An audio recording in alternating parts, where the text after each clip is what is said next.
Whoop their ass. Yeah, baby. Attitude adjustment. Lord knows I needed a lot of that.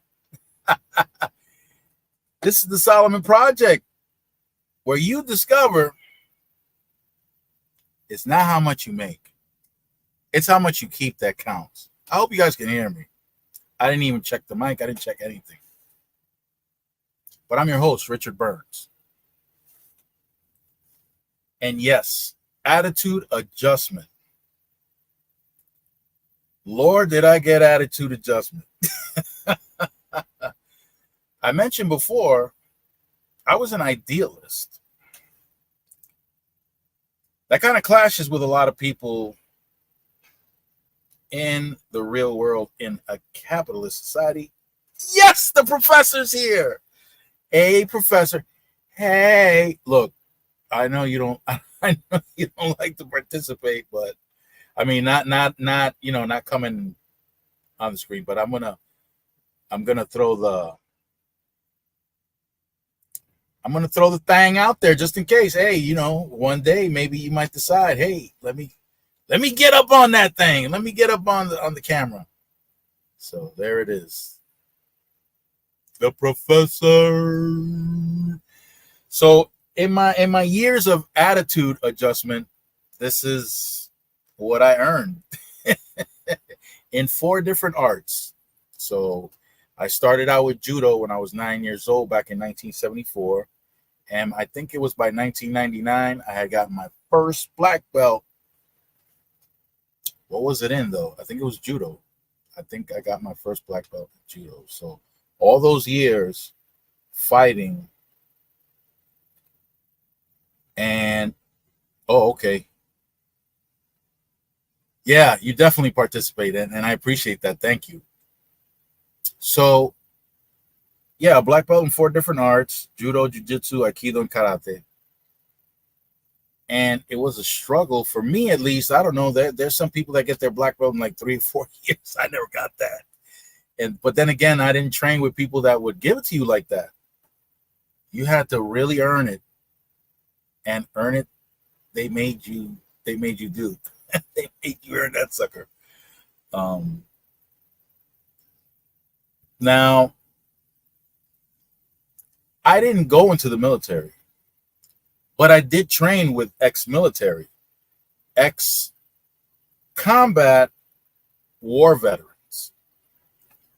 People like Willie Marquez, who was in the Vietnam War, Sandy Sanderson, who was in the Korean War, R.C. Bambachi was in the Vietnam War. I trained with the students of these 2 brothers that were in Vietnam. That school was off the chain. These guys were brutal. These guys were ex-Marines, but I trained with their black belts. Reno Morales, who was another Vietnam vet. And then I had a whole host of others that were in law enforcement or whatever the case was. I think the only ones that didn't participate in something related to the necessity to use uh, uh, combat related uh, things were a couple by the name of Omar and Leila Moreno and Pete Shira and uh, Norbert Negron. I think those were the only. Oh, and Nick Harrison. Those guys right there. But other than that, and probably the worst of all was uh oh, okay. You gave it up? What? Gave up kickboxing? What? Well, I don't blame you. I mean, listen. I mean, to keep it's insane because I don't know if I should categorize it as physical abuse because it's voluntary, right? But I think the worst of them all was Willie Marquez. He's the Vietnam vet who became a New York City police officer. And his sessions were brutal. That was jujitsu. But they didn't teach that. Oh, he Negron, Marquez, Martinez, and Ibarra and Harris. They're all from the same school. They're all from the dojo in Tremont in the Bronx, 3rd Avenue in Tremont. It was called Miyama-Ryu. And that was combat jiu-jitsu. That wasn't sport jiu-jitsu where you go into the octagon and things like that. That's not what they were teaching. Pereira was the head, and he was a World War II veteran, and he was the head instructor there. He was brutal. He was not a nice guy. He was not. He had attitude for days. In fact, growing up watching these Saturday morning and afternoon kung fu movies and looking at all these monks and all these well-respected masters and how people respected them and how humble they were. Pereira was not humble at all. Not at all. That dude was something else. That dude, wow. So just he would mother F you right in the dojo, something I've never seen in a traditional dojo. He would mother F his students and his black belts. He would just F you. Like, whoa, like, this ain't nothing like no temple. Hey, Shaolin don't get down like this. But yeah, he would mother F you, and he was very strict about you performing the techniques that were corresponding to whatever belt you were and below that. Not anything above that. If he catches you on that mat doing a technique of a higher belt than you are, what? He'd throw you out like a dog. He would dog you in front of everybody. Call you out. What's that? Who taught you that? He wants you to snitch too. Get the hell off my mat right now. Get out. Sometimes he would not throw you out right away. You would go, you get off the mat, and he'd look at you, mean mug you, tell you to go change, get out your gi. And then you put your clothes on and you just sit on the side. Oh, he was brutal. He was brutal. I know that some of the guys had bones broken in that school. He would look at you, mean mug you, like egg you on or something. Like, what are you looking at? Get out of my school. That dude was off the chain. Nothing, absolutely nothing like what you expect of a, not what you expect. I mean, if you grew up watching these martial arts movies where everybody was so humble, respectful, and everything, not Pereira. Pereira was not that man. He would, wow, so brown and black belts used to train with real knives.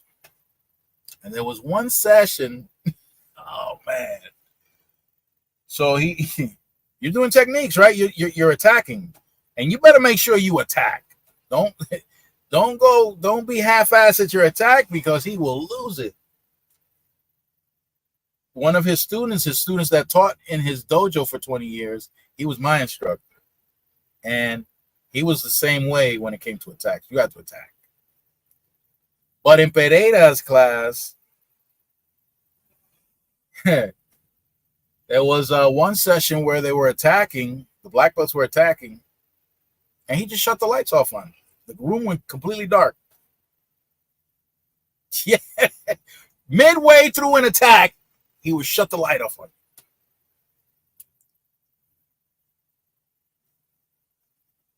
What to that particular school or to training?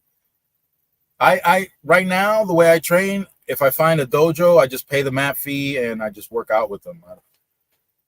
I got to the point where I was teaching, and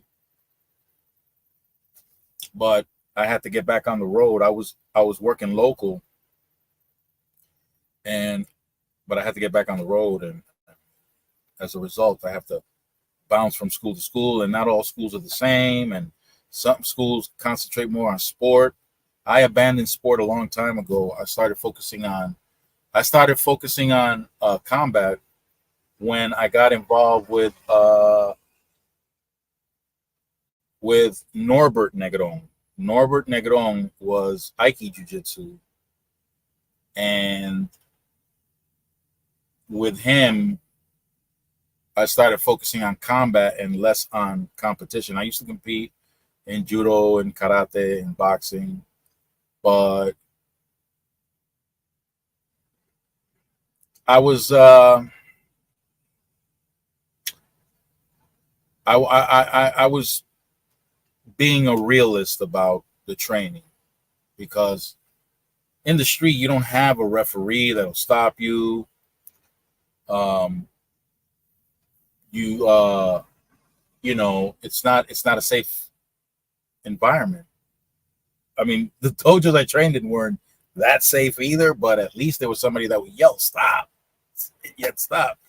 But in the street there's nobody to stop you or anything like that. And with the type of personalities that I was surrounded by in the hood, these were guys that were wanted by other people from other neighborhoods, to the point where they would want to take them out. So if I find, I had to focus more on survival. So I concentrated more on combat rather than sport. Oh yeah, he does. He does. My son, yeah. Wait a minute.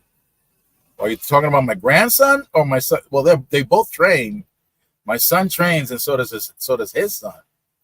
So if you see it at the end of at the end of each video, that's my grandson. That's my grandson getting it in. Uh, I want to try to find a picture of me with my son. Let me see if I can. I gotta find that. Uh, right there. Let's see.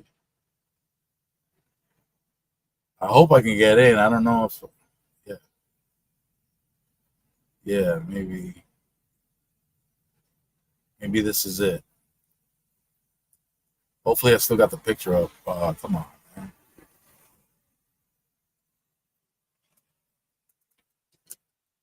Uh, is this where I have it? Checking real quick.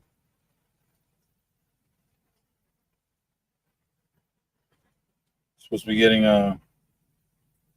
some kind of notification. Maybe it's here. Um,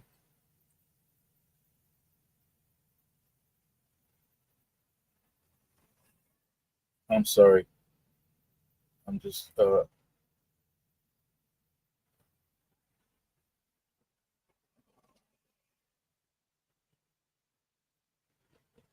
Yeah, I think I got into the right one. Let me see.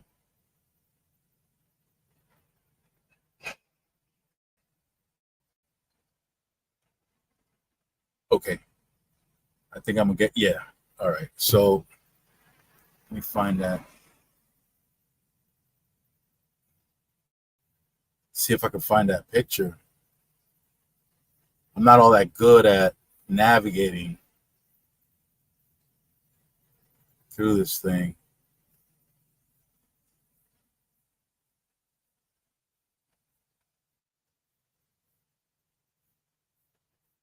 Uh, Trying to find my pictures, photos. Here we go.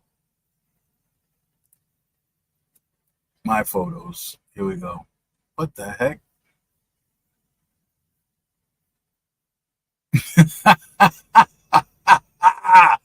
Yeah, I got some crazy pictures. I gotta be careful because I don't think YouTube would appreciate some of the. Oh, look. Okay, here, look, check this out. This guy right here. Check this out. All right, this character right here. No, I haven't heard from Curtis. He's been out of commission for a hot minute. All right, look at this guy. Look at this guy. You see this guy right here?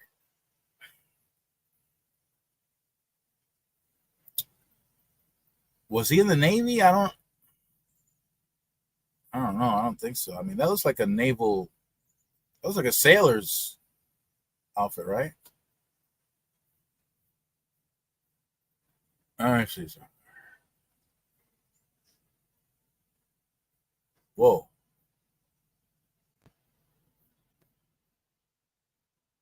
Yeah, let me expand this. Look at this guy.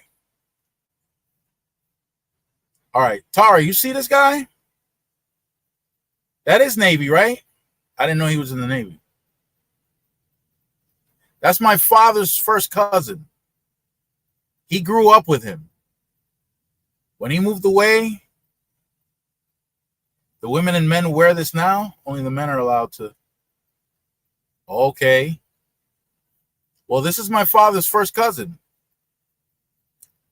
from his mom's side. He grew up with him. Okay. He's from his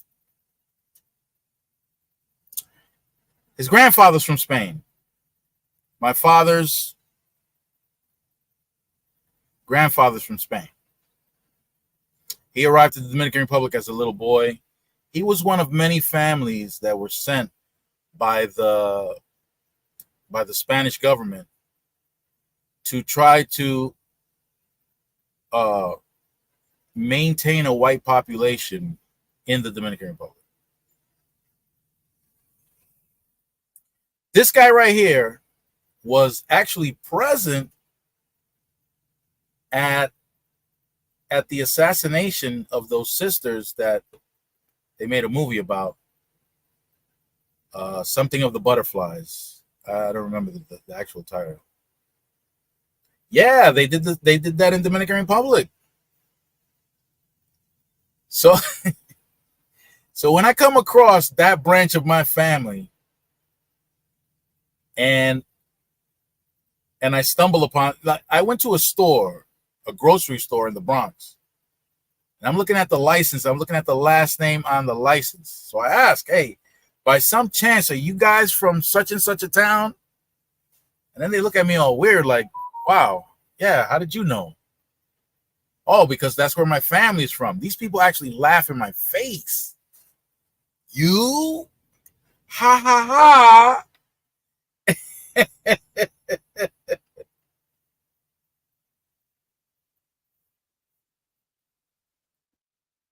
Yes. Those people, listen.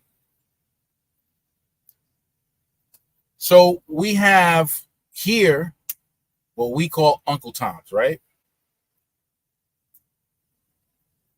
These people, it's worse. It's worse than Uncle Tom. The brainwashing is so deep, so ridiculously deep. A lot of these people are self-hating. They loathe themselves. They can't look at themselves in the mirror and be happy. And let me tell you something. Yeah, it's worse. I got cousins down there that are extra dark. Extra dark. Yeah, Trujillo looked white, and he did everything possible to make himself look as white as possible. He even used to use makeup. his grandmother or his mother was Haitian, something like that, a light-skinned Haitian. Yeah, you could never bring that up. You could never say that in his presence. He'd have you taken out. Understand that he had something around 32,000 Haitians, and that was all racially motivated. Yeah, he was sporting makeup. Yes, he was. For you to be in his Air Force, you had to be, if I remember correctly, you had to be blonde with blue or green eyes in order for you to be in his Air Force. I'm not 100% on the blonde part, but definitely. Yeah. Oh, yeah. It was serious. My dad's cousin right here, he was a green-eyed dude. My grandmother, my father's mother, she looked like a glass of milk with blue eyes.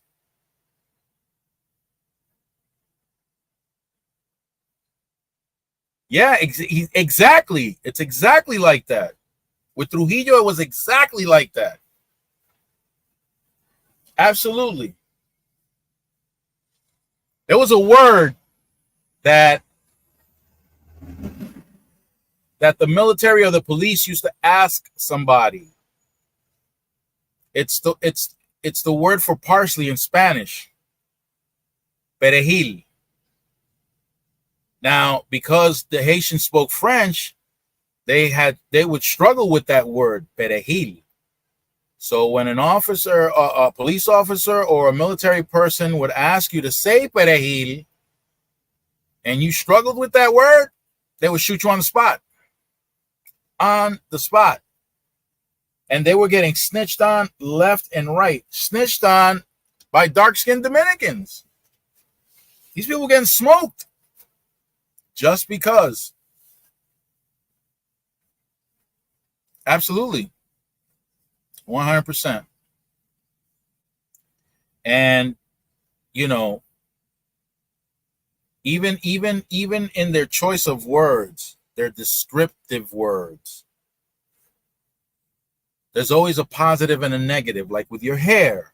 It used to be done here. I don't know if people are still doing that, but this business about calling hair good hair, bad hair, that nonsense. I don't use that type of terminology, that type of terminology to describe physical attributes. I don't do that nonsense. There's no good or bad in my vocabulary when I'm talking about describing physical attributes, because that's all part of about the subliminal nonsense.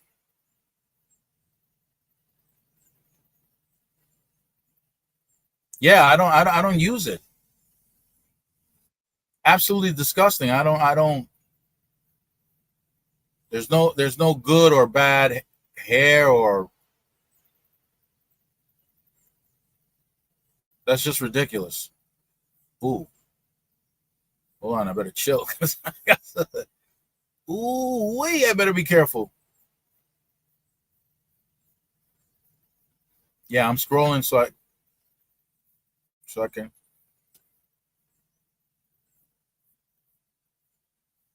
I'm trying to find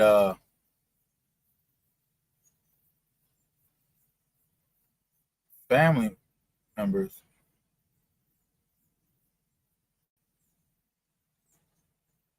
Hey,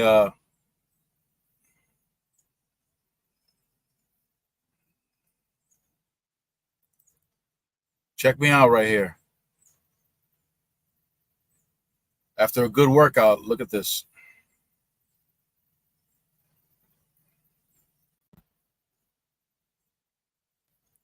That's me after a good workout. What do you think? Diesel, right?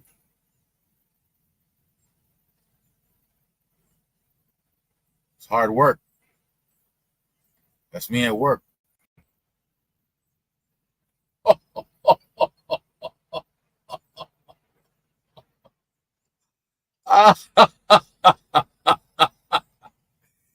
This is me coming out of chemistry class, out of spending the day in chemistry class.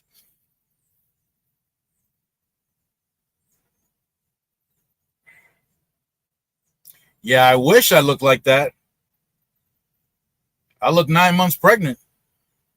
What, are you kidding me? Look at me after coming out of after chemistry class.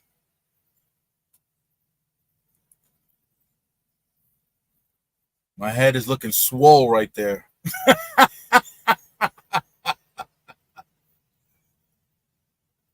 Yeah, the genius. Oh man, if you want to see a picture of me with no clothes on, here I got one. Here it is. This is me with no clothes on. I don't know if Facebook appreciates me. This is me real casual after a hard day's work. I just stripped down.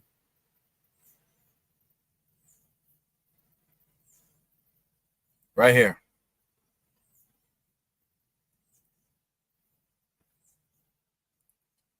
So I you know, I mean, sorry, I should have warned you I was completely naked there. Well, I'm still trying to find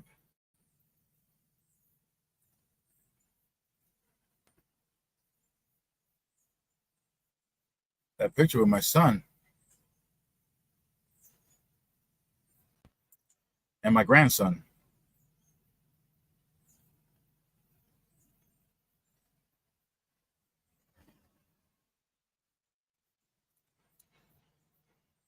Whoa. I don't know what I did with those.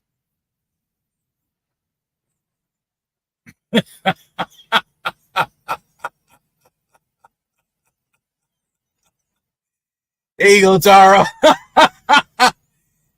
I got abs.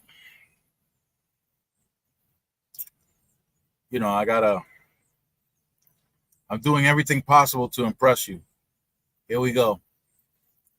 Here's me with abs, okay? This is my coworker, ex-coworker. Yeah, I train hard. I got the abs going. There it is. Huh? What do you think? Yeah, the workout pays off.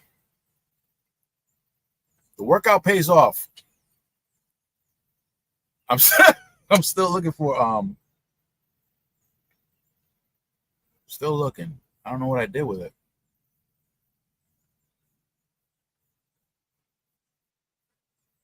I don't know what I did with it.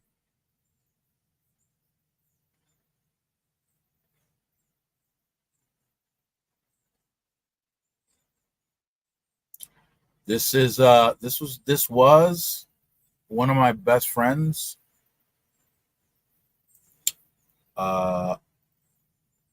New York City police officer. He's ex-Navy. Ex-Navy. Rodney Andrews, ex-Navy. Killed in the line of duty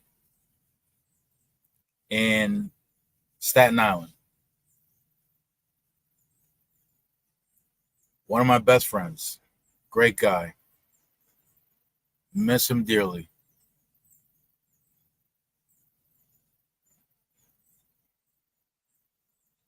Man, I was on a roll with the comedic stuff, but I threw that in there, kind of messed up the flow.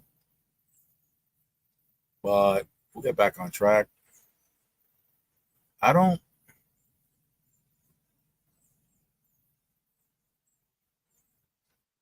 get it.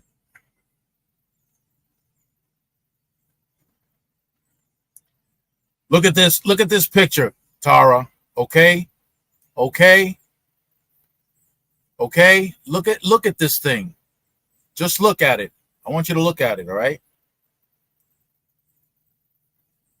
This is in the wintertime. Out your way. Look at this, okay? Look at the sign. Look at my cursor. Look where my cursor is moving. You see that? Look how high this thing is piled up. This is not, look from the floor to here, and most of it melted. Okay, this is Donner's Pass in California. California A. Donner's Pass. Crazy. No, California. Donner's Pass. Crazy. I-80. On my way to I was on my way to I think San Francisco or Oakland, something like that.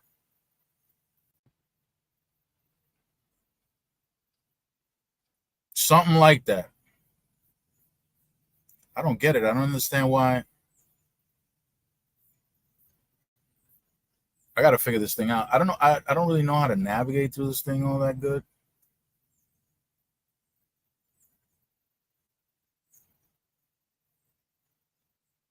I might be able to find it.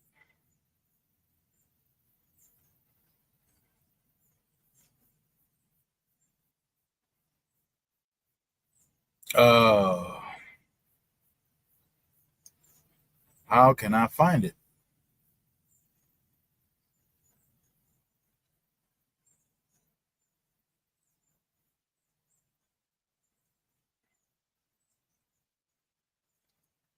Okay, here are 3 of my instructors. Okay, 3 of my instructors.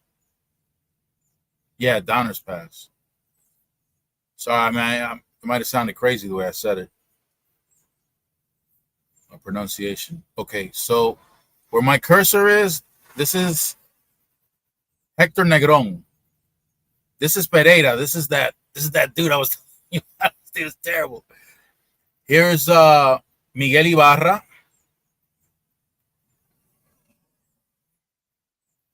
Here is Takeda Sokaku. He is this guy, I think he was like 4'9", and he was never very well kept, but he was on a train, and he was on a train where the upper class sat, and there was a U.S. ambassador and his security detail with him, and the ambassador asked, those guys that worked the train, he had asked them, why is this man sitting in this car? This car is for the upper class, and this bum is sitting up in this car. He needs to be removed. So the train employee walked over to him and let him know that the American ambassador wasn't too pleased with him. Remember, this guy's like 4'9". Not like, I think that's what he was, 4'9". And he didn't move. I guess he told the employee to go kiss his butt or something. So the security detail went over to him to remove him physically, and they wound up flat on their face. This is one of the main personalities in the world of Daitoryu Aiki Jiu-Jitsu. And this Chinese man's name is it escapes me right now, but it's interesting because I ran into a Chinese dude.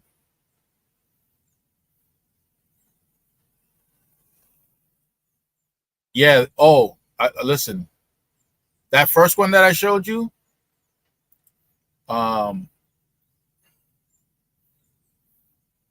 him, that's Hector Negron. Hector, there were a couple of brown belts that were training with wooden knives, and they were lackadaisical about it. He was watching from his office. You see everything from his office. And he came out, he was mad, he was angry, and he told those dudes, listen, you need to start attacking each other for real, because whatever it is that you're doing, I'm not liking that. They straightened their act out, but then they started slacking off again. Came back out. He took the wooden knife off of one of the guys, gave him his knife, which was super sharp. Super sharp. It was like a scalpel. And he told him, okay, attack him. So, of course, because now it's a real knife, he telegraphed it. And he was so angry. He grabbed the knife back, cursed the dude out. While he's cursing the dude out, he grabbed the other guy by the lapel, the one that was supposed to get attacked. He grabbed him by the lapel. He's talking to the guy who had the knife, mother effing him, and then out of nowhere, he just lunged at the dude that he was holding on to. Man, listen. It is a miracle of God that he didn't stab him. He came real close. He caught his gi and split his gi with the thrust. He thrust it right at him too. He didn't thrust along the side, nothing. He thrust to stab him. Let me tell you, in that school, there was at least one guy that I know that was left permanently brain damaged.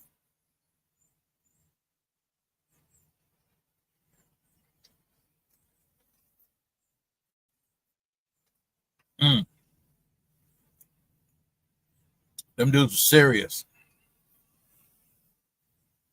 Oh yeah, the one on the bottom, that's Wang Fei Hung. Wang Fei Hung is the guy, this guy right here on the bottom. That's Wang Fei Hung. So I encounter this Chinese dude in prison. The Chinese guy, he's a super cool dude. Super duper cool. And as he's walking by me, I say, Wang Fei Hung. And when I said that, he stopped and let everybody go past him. And he came up to me and said, how do you know that? I said, yo, chill, bro. I'm just, hey, okay, chill. And he just gave me like this look like, okay, you know. Chill, bro. Let me tell you something about that guy.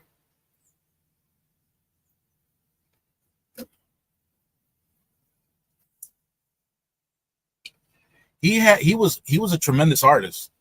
Drawing, the guy was phenomenal. And what's customary in prison is that sometimes the inmates want to send like some kind of something to demonstrate to whoever it is that's outside in the world that they think about them, that they love them. So they'll send a drawing or something. And this guy, he was about 6'1", 230 pounds, solid. And at the assessment facility, that Chinese dude drew something on a handkerchief for him to send to his family. So he never paid him. So in the chow hall, I guess the Chinese guy needed his money. So he went up to, and the Chinese guy was about 5'8", 165 pounds. The other dude was 230 pounds, solid, ripped. He had muscles on his eyelashes. This guy was ripped, solid. And the Chinese guy walked over to him and said, hey, man, all loud, you know, that's, you're putting him on blast in front of everybody. That's super disrespectful. But the Chinese guy felt disrespected. And he told the guy, yo, where's my money? And the dude stood up, and he was much taller than this Chinese guy. He said, what you gonna do, punk?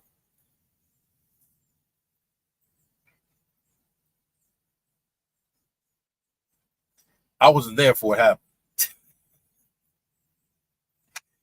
But an officer was saying, that in order to see what that Chinese dude did to the other dude, they had to slow the footage down. I saw the dude after the Chinese was done with him. This guy had missing teeth. He had stitches on his face. He had bruises. He had black and blues. This dude was tore up from the floor up. Tore up. And they said that they had to slow down the security footage. Yeah.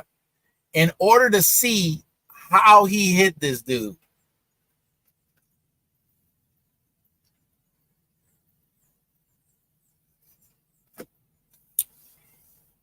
I spent some time with a guy like that named Nick Orange.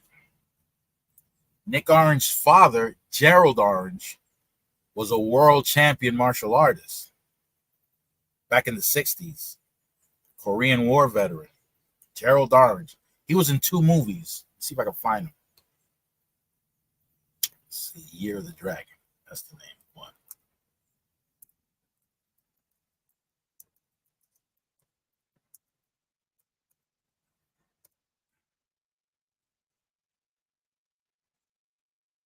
That's not it.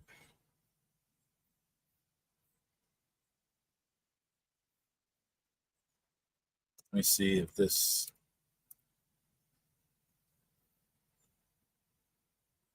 Yeah, here we go. This is the movie right here. All right, so this is the movie, The Year of the Dragon.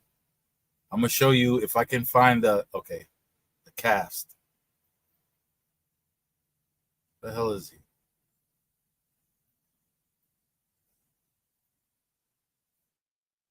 I want to find his father. Oh,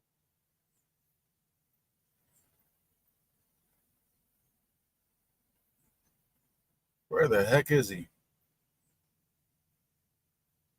He's not here. They didn't put him there. That sucks.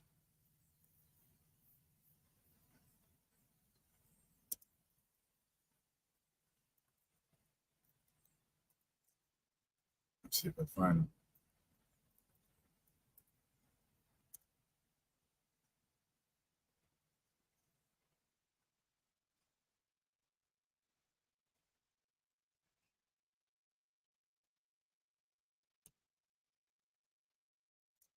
Let me find him for you so you can see him. Come on now. Don't be freezing on me or nothing like that. I'm crazy like that. That is not him. I need to see his face. Where the heck is he?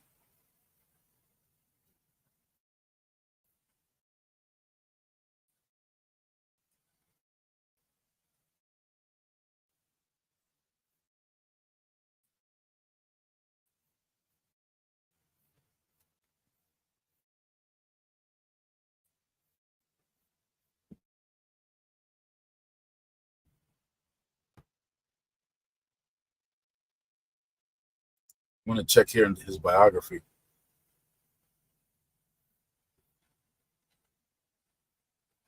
I don't know. They removed his picture. I think.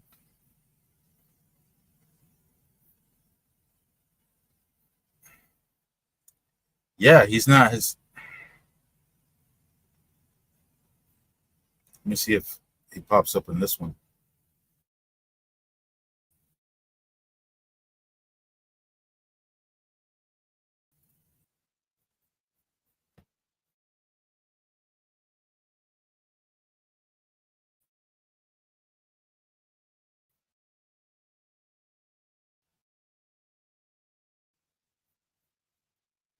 His picture's not popping up for some reason. I'm gonna have to straight up just go into get some images off of this other spot.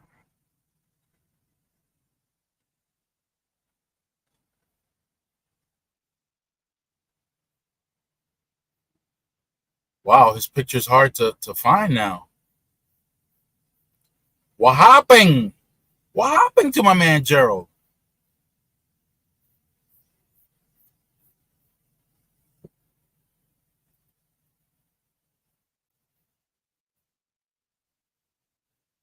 Well, it's hard to. Timac. Forget Timac, man. You know who Timac is? Tara, you know who Timac is? Oh, you was out. You know who Timac is? Are you serious? You being serious right now? You know who Timac is? Sort of. Timac was in that movie, The Last Dragon. Okay. Timac lived just a few blocks away from where I lived. In fact, he was senior when I was junior in the same high school. I know Timac very well. I know his whole family. Yeah, Timac. Whatever. I'm not hating. I'm not hating. No, Timac was a humble dude. The neighborhood, that particular neighborhood that we were living in, was not good. Not good at all. And but he was a humble dude. His brother, on the other hand, that dude was bugged out.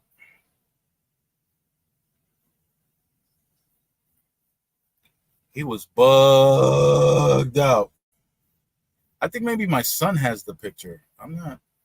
What did I do with that picture, man? Got me going crazy, walling out over here. How's that possible?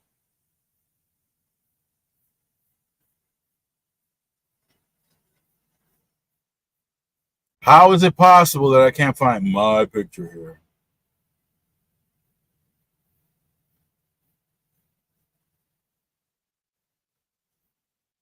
All right, look at this. Look at this. This is my younger cousin. Look at this guy. Okay,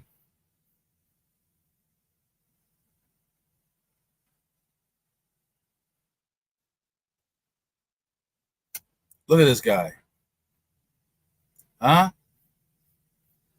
Again, this is my father's side of the family. This is my father's side of the family. Go from one extreme to the other. Same family. Look at that. Chocolate. Same. It's from my father's side of the family. Like, what the heck?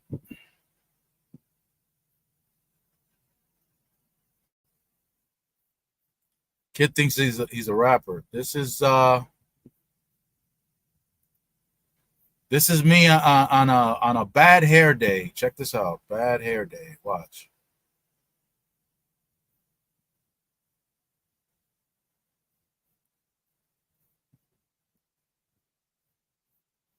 Bad hair day. There you go.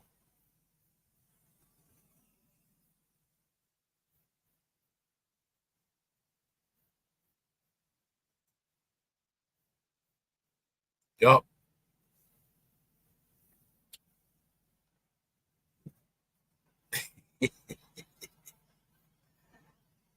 Bad hair day.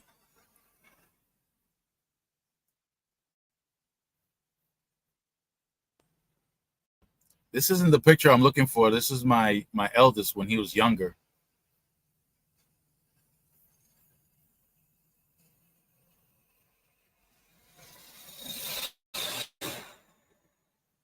He's up in here trying to be all suave and whatnot. Check him out. Check this kid out. Huh? Who's he thinking he is? Look at him.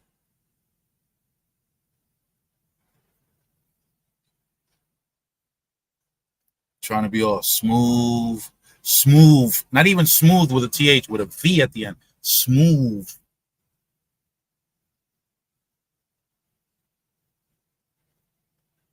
That's the oldest. All my kids have my nose. These kids are crazy with my nose.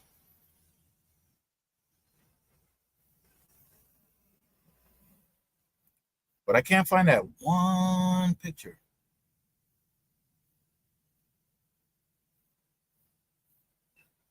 I don't know what I did with it. I thought I had it right here.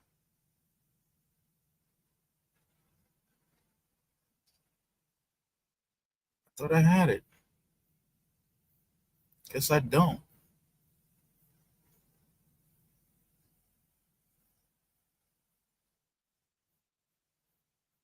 Uh-oh. Uh-oh. Here we go. Oh, you already saw this picture. What am I doing? I thought you already saw this.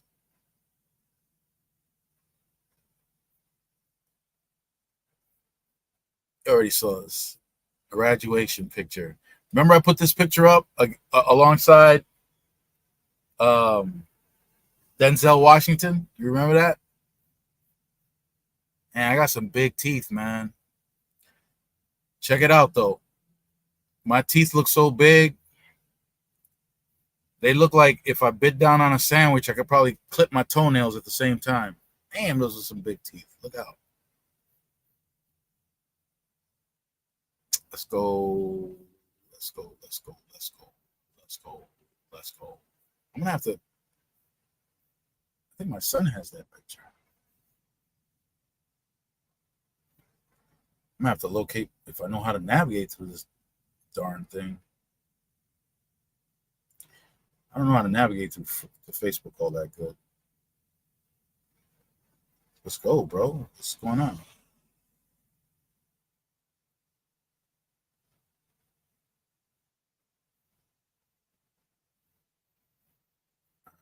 To go to main page. What's up? What's up?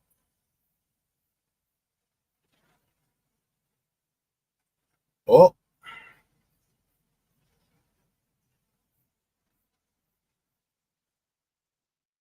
let me see if I saved anything.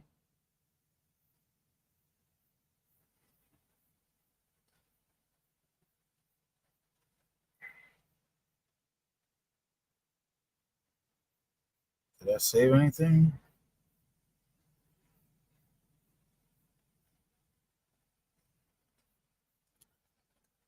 Man, I can't find it, man. What the hell? I'm gonna have to search for my son. Maybe he has the picture. Oh, who that is? Who that? Who that right here?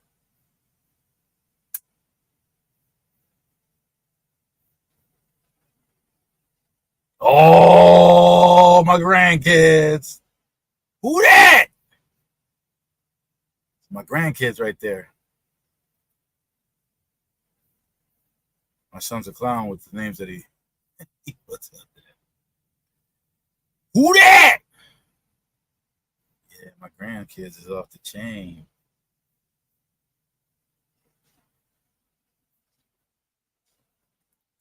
Okay, so maybe my son might have that photo. He might have that picture. I hope he does. That would be so cool. See if I can locate it.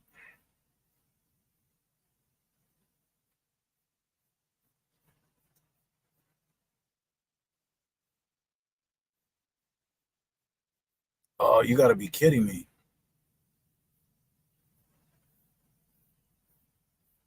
He didn't put it in here. Maybe he did. So here he is. Here's my son with my grandson. Now, this is a recent photo.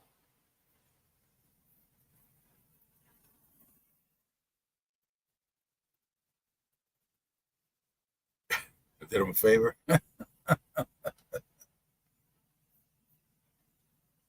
Here we go. Look at this. There he is now.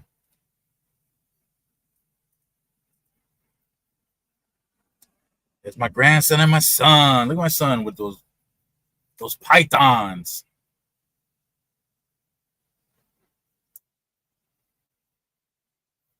Crazy. My son was assaulted by 3 people in Florida when he was living in Florida. He scraped all 3 of them up. He's a big boy.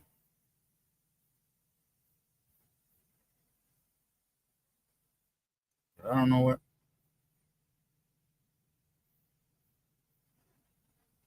Ah, here it is. I finally found it.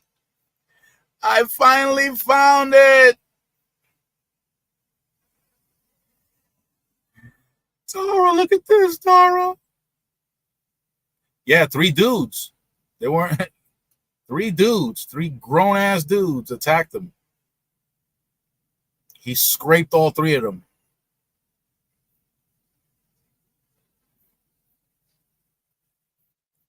Look at this. That's me and him. That was me right after a tournament. There he is. That's my eldest right there. The same one you saw with the guns. There he is, all little. That was a judo tournament. That was 98, I think that was. Yeah, I think that was 98. So now what he wants to do is he wants to recreate that picture with his son. So he wants to pose with his son just like that. That's cool. That's a great idea.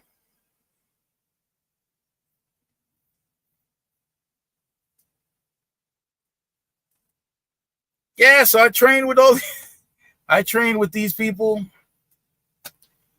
and what prompted me to want to get into martial arts was the Bruce Lee movies, the karate movies. Every Saturday they had the kung fu movies out. See, back in 70, 71, Bruce Lee had become a thing, or some of those kung fu movies had become a thing.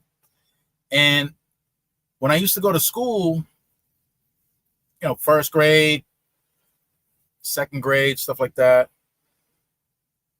we used to arrive at the school before it opened, and we would be out in the yard, in the schoolyard, playing all types of games, right? Like kick the can, Johnny on a Pony, all that other crazy stuff, Roundup, Ringalivia, rather, whatever the hell it was.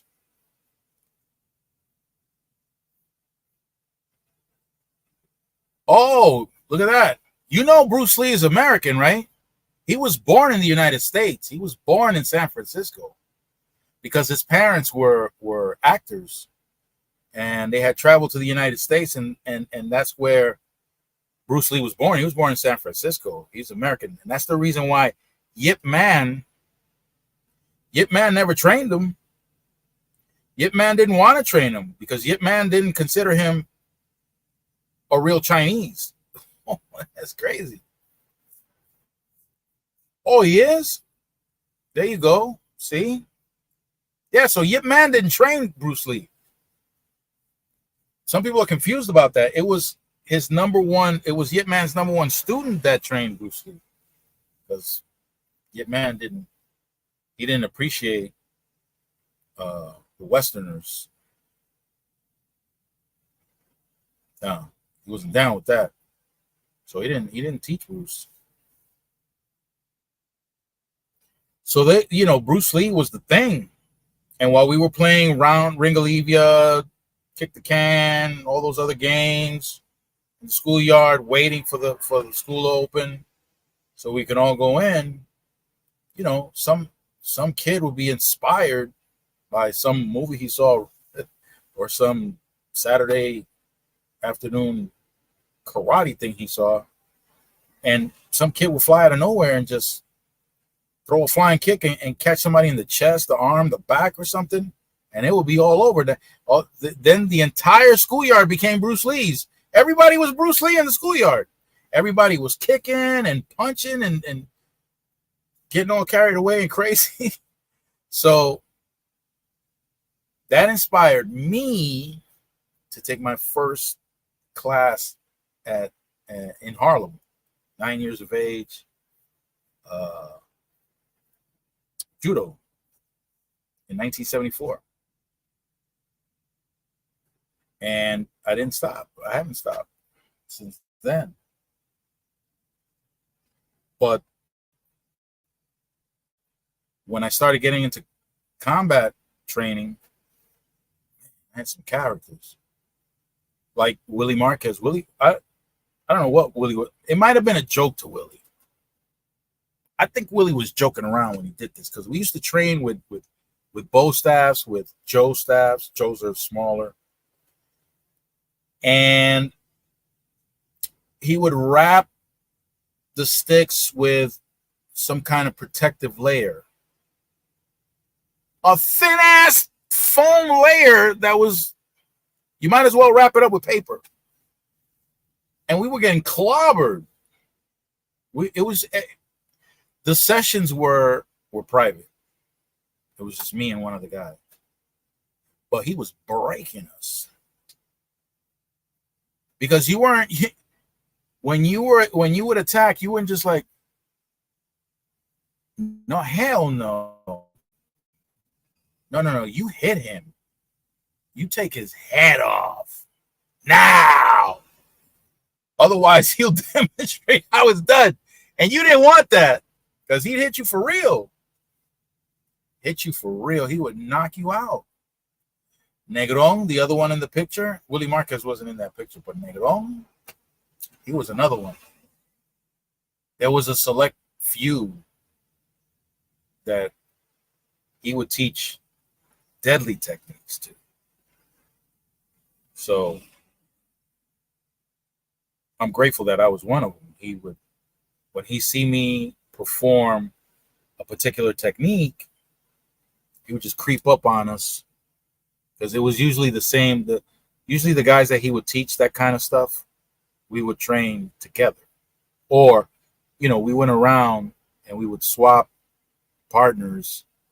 But when it got to two guys or a guy and a girl that he trusted to teach this stuff, he would let you know, listen, don't take the knife like this, and don't cut here, cut over there, and don't cut that way, cut this way. So he would, that was Negron. Negron was crazy. Negron, you saw him there. He didn't have any glasses, but his glasses are thick as hell. His glasses are so thick that when he reads a map, he can see people waving. Yeah, that dude, man, he was serious too. He was invited to a black belt ceremony back in. There was a separation between him and Pereira. Bad terms, but they made up. But it wasn't the same. And Negron was at the black belt ceremony. Some guys were tested and they went up to black belt from brown belt. So there was a ceremony. Negron is always invited because he was Pereira's head instructor for 20 years. So while Negron is at a table, these other black belts are sitting with him that are from the dojo, and I guess they were cops. But Negron wasn't feeling the respect, and he let them know, this is my table. You ain't gonna disrespect me. These dudes thought they were tough. What was that for? Negron flipped. He lost it. He cleared the table off, knocked the table to the side, pulled out his knife, that sharp-ass knife that was like a scalpel, pulled it out. So let's go right now. Let's do this. Pereira got upset. Said, Negron, what are you doing? Put that blade away. Sit your ass down. didn't want to hear it. He was ready to cut all them dudes. It's like, wow. I'm glad he likes me.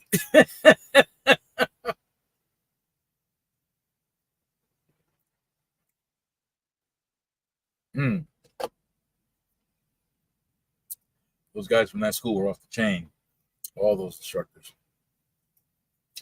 Off the chiz name. But so I've been training all these years, and to this day, all this training I got never eliminated my fear of fighting. Never eliminated my fear of fighting. I am not a tough guy. Not even close.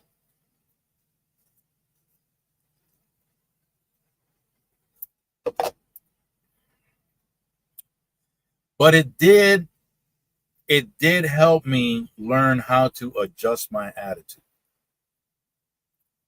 It definitely did that. Very grateful for that. That attitude adjustment that I got throughout the years participating in martial arts, in the line of work that I've done, working alongside ex-military. And I tell you what, those ex-military, they were extremely patient. Probably the most patient of all. They knew they had good communication skills. Super grateful that they were in my life, that they approached me the way they did. Super grateful. And that attitude adjustment helped open doors for me. It really did. It really helped open doors for me. I hope I'm speaking loud enough. The patience is no joke. The patience is no joke. Like I said, I'm not a tough guy. So if somebody got under my skin, I was looking for a way out. Yeah. I was looking for a way out. But living in the hood, there was no way out. Not growing up. Growing up in the hood, there was no way out. You didn't have a choice. You had to fight. You had to fight. There was always that scenario where somebody did something. Somebody came out of nowhere and said, yo, you gonna let him do that to you? If you let him do that to you, you're a punk and I'm gonna kick your ass. Like, oh man. Instead of having two guys kick my ass, I'm gonna have to bring it down to one, so I'm gonna have to fight. So you didn't have a choice in the hood. In the hood, you had to fight. Yeah, I used to be terrified, man, when they used to tell me, listen, we'll see you after school in the schoolyard. Oh man. Here we go. You couldn't leave and not fight, because you'll get that label and it's a wrap. So I had to stand out there, did whatever I could. Hated it. Reminds me of this one competition. Oh man. And even while I was competing, I used to compete scared. I remember this one competition in the Bronx. This guy was like 3 or 4 inches taller than me, like 30 pounds heavier. No, more than 30 pounds, like 40 pounds heavier than me.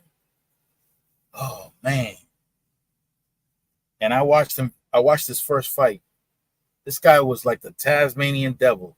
The minute the referee said go, this guy was on this other dude like like the Tasmanian devil. I mean, this dude went at him. And when I saw that, I became the most religious competitor in that whole competition, girl. Let me tell you, I was praying. I was praying hard. I do not want to fight this dude. Hell no. So we went through the process of elimination, and it was down to just 3 of us. And sure enough, the Tasmanian devil was one of those 3. But my faith was strong, and I prayed, and I just looked at the other guy, the 3rd guy, and I said, damn, well, I wish you well, buddy. And then the referee called the next fight. In comes the Tasmanian devil, ready to shred somebody, kill somebody, drink their blood. And then the ref pointed at me. I said, what? What? Wait a minute, I don't feel good. I feel sick, ref. They said, nah, get in here. Oh, man. Let me tell you something. You know when animals are most dangerous? When they're scared. And guess what? I won that fight. Oh, my God. The ref said, when he said go, that was it. I needed a brand new pair of underwear right there. But I had no choice. I had to fight. And it was the fear that boosted my speed, boosted my accuracy, boosted my strength. It still hurt. This guy was on me like steak on shit. Like white on rice. This dude was on me, but somehow I think my fear kind of helped. And that's one thing about the training. And this is one of the most important things about the training, is that I don't want to say you conquer your fear, but you know how to manage your fear so that it doesn't cross over into panic. Because when you cross over into panic, that's when you freeze. And then you get lumped up. I mean, I didn't freeze. And I still got lumped up. But damn, that was it. But that was one important lesson, but also the attitude adjustment. Because with my dojo brothers and sisters, they got under my skin, and I got angry. No problem. We got something for you. My instructors will have something for me. Everybody has something for me. And I really appreciate that. And that's about the closest thing I ever had to any kind of military training. No, I did paramilitary training, but it ain't the same. But I do appreciate the lessons I learned, the lessons I learned in prison. Here's something for the hood. A lot of I don't know if it was as true back when I was growing up, but it's definitely something I see in large quantity today, where you got these kids that are completely disrespectful. At least back when I was growing up, you respected the elders. And if you got out of line with an elder, somebody would take care of it. But I don't see as much of that today. I see that a lot of these young men and women are reckless. I'll tell you right now, you go into prison with that attitude,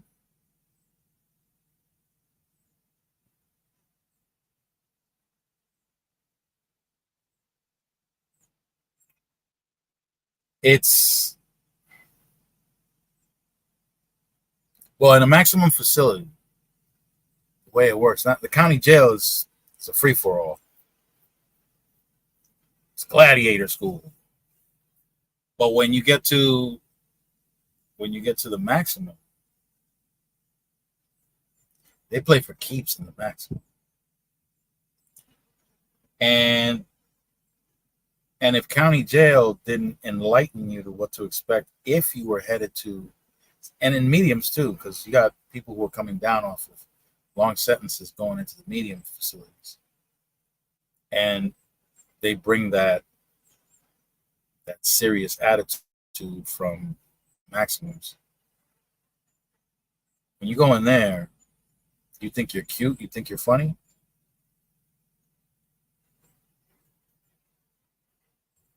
I'll tell you, there were two inmates conversating face to face, and this one young inmate thought he could do whatever the hell he wanted. Walked right in between them without even saying excuse me. They just both looked at him. They didn't say anything.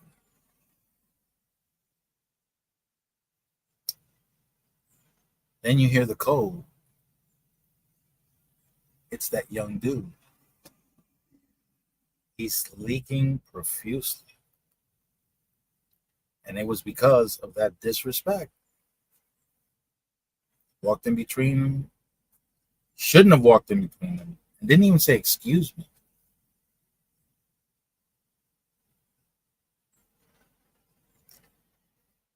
Everybody knew what was coming. Everybody knew what was coming. And sure enough, it came. 2-on-1. I don't know if he made it. It's not always that extreme. But if you don't learn how to respect out in the street, when you get in prison, you will be taught. You will be taught. Sometimes you survive, sometimes you don't. You will be taught.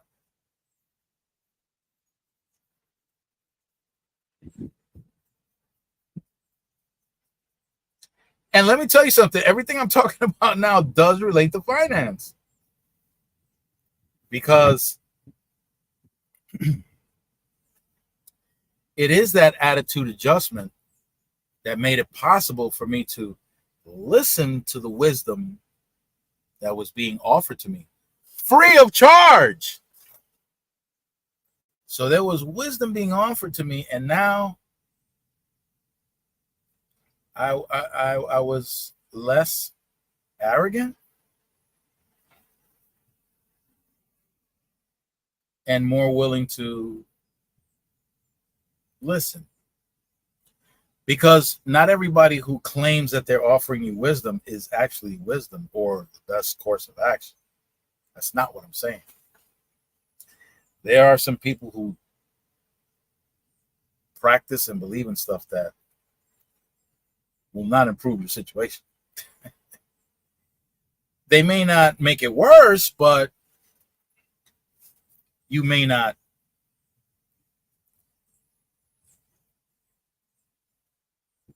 progress. Like, it would be a different story if somebody who played high school football or high school basketball taught you a thing or two on the basketball court. It's very different when an ex-professional basketball player or football player broke it down. A little different there. But at least that attitude where I would say, well, I already know. You don't have to tell me. Yeah, no, that was gone. That was erased from my existence. I'm trying to remember when that was erased. Can't remember. But that was a positive thing. That was extremely helpful. extremely helpful. And the list of people that I should be thanking on a daily basis is extremely long, extremely long.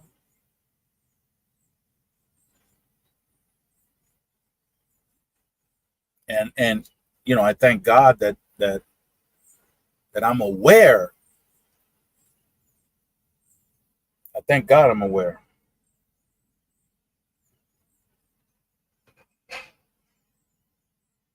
Wow, I've been at this thing for an hour and 20 minutes.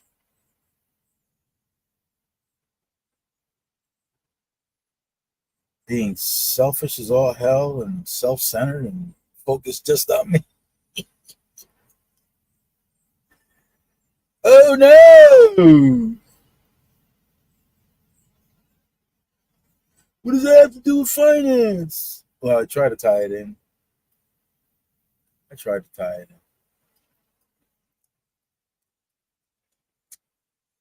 So no, I'm not a tough guy, and I'm still afraid to fight after all these years. Been training since I was 9 years old, and still scared. But it's all good. I made it this far. Got a lot of friends that didn't make it. Some of them, some of them were real tough guys. Some of them wanted to escape reality and might have come back for like a couple of days, but left reality again. Stayed leaving reality. Life is a total mess.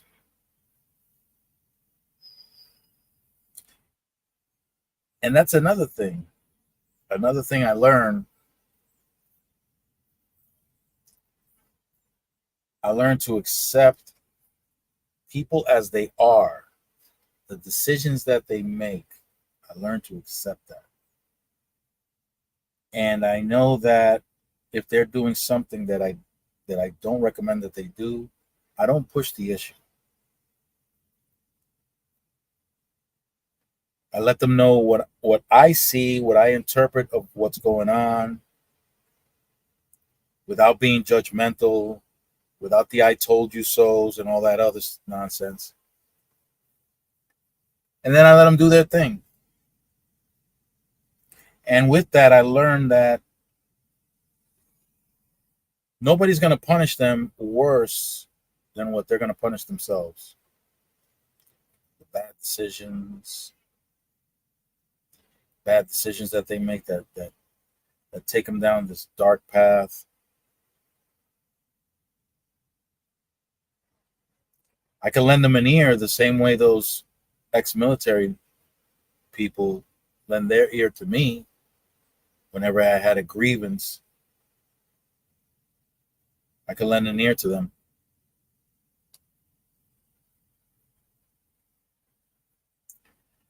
But I gotta let their decision making take them to where they're supposed to be, so that they can pay whatever price they have to pay, and not interfere. Not interfere with that. I think this is it, Tara. You're one of the best to come on my channel. Really.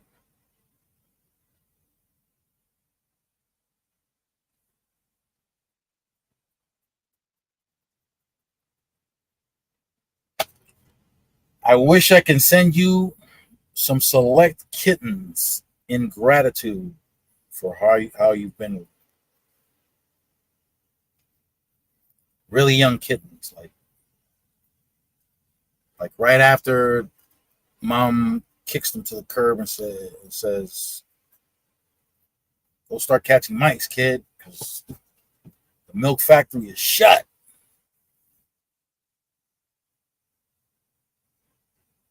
What do you think? Some kittens, right? That'd be cool.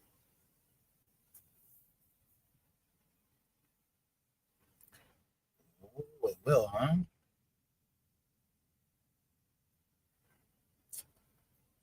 Yeah. Well, I'm using the camera from my laptop for this. I'm not using. Well, I got a GoPro, but it. I bought that when things were going well up in Shia, but now I can't even afford to pay attention. So bad out here. Anyway, thanks, Tara. I'm gonna shut it down now after an hour and 26 minutes. So stay fresh, Tara, and keep it profitable. And let me know when that soap comes through. I got a soap. Hey, I ain't showering until I get that soap. All right. See ya.